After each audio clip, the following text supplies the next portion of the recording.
कृष्णा भगवान की जय हो, कृष्णा भगवान की जय हो। भाद्रपद कृष्णा अष्टमी को श्री कृष्णा जन्म अष्टमी कहते हैं, क्योंकि यह दिन भगवान श्री कृष्णा का जन्म दिवस माना जाता है। इसी तिथि के घने घोर अंधेरी आधी रात को रोहिणी नक्षत्र में मथुरा के कारागार में वसुदेव की पत्नी देवकी के गर्भ से भगवान श्री कृष्णा ने जन्म लिया। यह तिथि उसी शुभ घड़ी की याद दिलाती है और सारे देश में बड़ी धूमधाम से मनाई जाती है। जन्म अष्टमी के दिन भगवान श्री कृष्णा की जन्म संबंधी गाथा भी सुनते सुनाते हैं, जो इस प्रकार की है। दुर्पर योग में भोजवासी राजा उग्रसेन मथुरा में राज करता था। उसके आतताई पुत्र कंस ने उसे गद्दी से उतार दिया और सवाए मथुरा का राजा बन बैठा। कंस की एक बहन देवकी थी, जिसका विवाह वासुदेव नामक के यदुवंशी सरदार से हुआ था। एक समय कंस अपनी बहन देवकी को उसकी ससुराल पहुंचाने जा रहा था। रास्ते में आकाशवाणी हुई, हे कंस, जिस देवकी को तुम बड़े प्रेम से ले जा रहा है, उसी में तेरा काल बसता है। इसी के गर्भ से उत्पन्न 8वां बालक तेरा वध करेगा। यह सुनकर कंस वासुदेव को मारने के लिए उताह हुआ। तब देवकी ने उसे विनय पूर्वक कहा, मेरे गर्भ से जो संतान होगी उसे मैं तुम्हारे सामने ला दूंगी। बहनोई को मारने से क्या लाभ है। कंस ने देवकी की बात मान ली और मथुरा वापस चल आया। उसने वासुदेव और देवकी की कारागार में डाल दिया।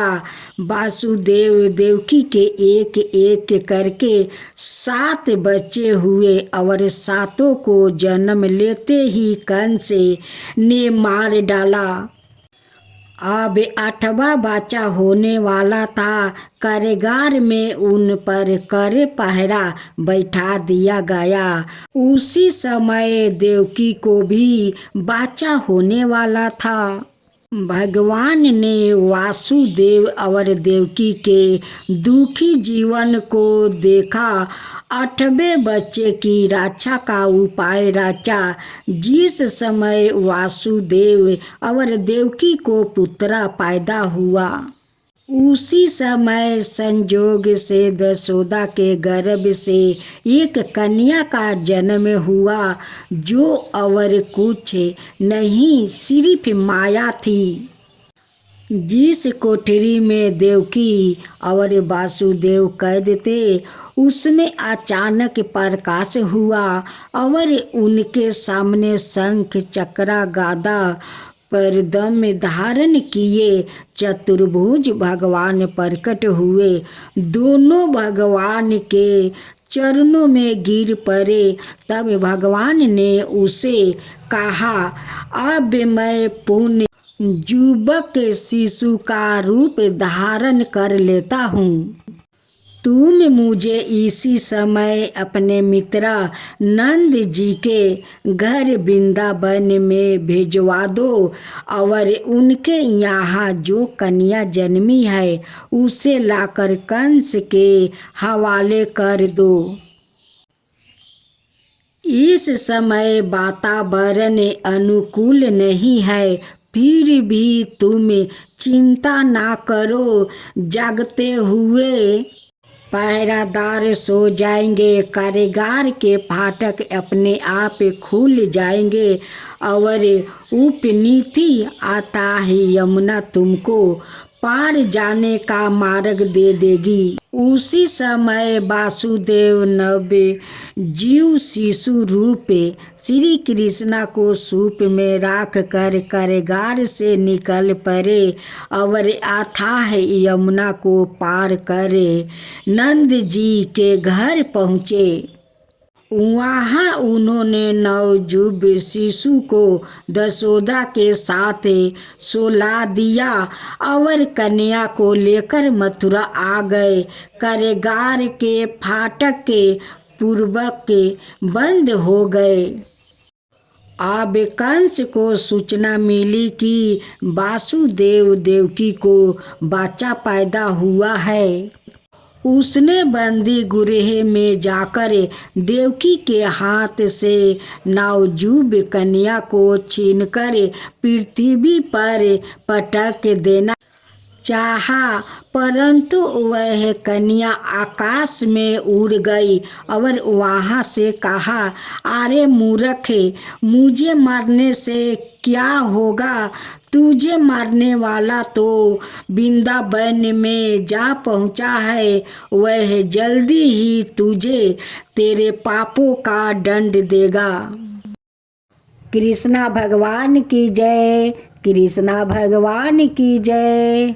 समुंदर के किनारे एक गांव में कृष्णा बाई नाम की बुढ़िया माता रहती है। वो भगवान श्री कृष्णा की परम भक्त है। वो एक झोपड़ी में रहती है। कृष्णा बाई का वास्तविक नाम सुखिया था, पर कृष्णा भक्त के कारण इनका नाम गांव वालों ने कृष्णा बाई रख दिया। घर घर में झाड़ू पोछा बर्तन और खाना बनाना ही उनका काम था। कृष्णा बाई रोज फूलों की माला बनाकर दोनों समय श्री कृष्णा जी को पहनाती है और घंटों कान्हा से बात करती है। गांव के लोग यही सोच रहे कि बुढ़िया तो पागल है। एक रात श्री कृष्णा जी ने अपनी भक्त कृष्णा बाई से यह कहा कि कल बहुत बड़ा भूचाल आने वाला है, तुम यह गांव छोड़कर दूसरे गांव चली जाओ। अब क्या था, मालिक का आदेश था। कृष्णा बाई ने अपना सामान इकट्ठा करना शुरू किया और गांव वालों को बताया कि कल सपने में कान्हा आए थे और कह रहे थे कि बहुत प्रलय होगा, गांव छोड़कर पास के गांव में चली जाओ। अब लोग कहाँ उस बुढ़िया पागल की कहाँ बात मानने वाले थे। जो सुनाता वही जोर जोरे ठहाके लगाता। इतने में बाई ने एक बैलगाड़ी मंगाई और अपने कान्हा की मूर्ति ली और सामान की गठरी बांध कर गाड़ी में बैठ गई और लोग उसकी मूर्खता पर हंसते रहे।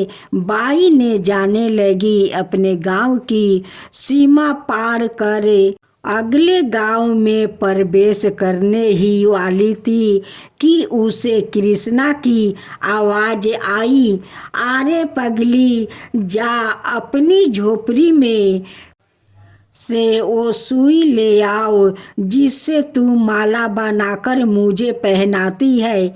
यह सुनकर माई बेचैन हो गई और तड़प गई कि मुझसे यह भारी भूल कैसे हो गई। अब मैं कान्हा की माला कैसे बनाऊंगी।